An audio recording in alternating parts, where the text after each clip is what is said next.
Hi guys, আজি আমি আহি আছোঁ পথাৰলৈ বুলি। কিয় আহি আছোঁ আপোনালোকক দেখুৱাই। আৰু এইডাল হৈছে গোপাল থান, মাহঁতৰ গাঁৱৰ। মানে পথৰৰ মাজত আছে এইডাল থানডাল। আৰু আনফালে দেখিছেনে কিমান ৰ'দ দিছে, আৰু পথৰবিলাকত পানী চানী নোহোৱা হৈ গৈছে, মানে চাপৰা হৈ গৈছে।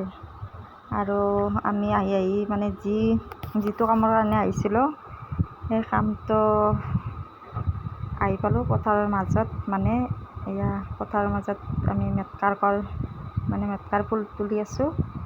আৰু এই মেটকাৰ বা ফুলটো কোনে কোনে ভাল পায় ক'বচোন।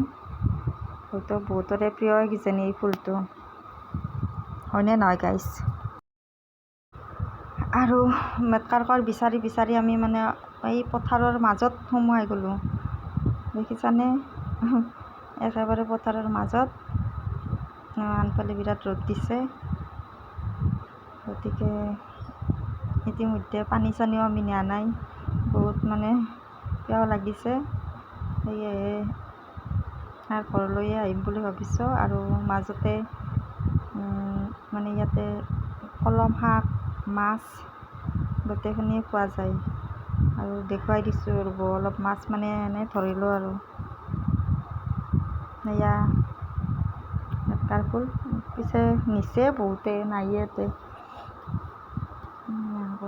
ফুলৰ পূৰা বাগিচা আনিছে মেটকাৰ ফুলৰ।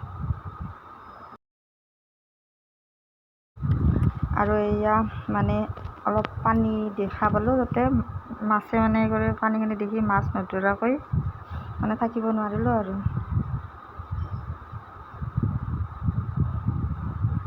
এতিয়া আমাৰ মানে বহুত ভাগৰ ধৰিছে দিয়ক গাইছ। গতিকে এতিয়া আমি ঘৰলৈ যাম। আৰু ভিডিঅ'টো এইখিনিয়ে। যদিহে ভাল লাগে লাইক কমেণ্ট শ্বেয়াৰ কৰিব বুলি আশা কৰিলোঁ। আৰু আপোনালোকৰ কমেণ্টবিলাকে আমাক উৎসাহিত কৰে, বা লাইক এটাই বহুত উৎসাহিত কৰে। আজিলৈ বাই বাই।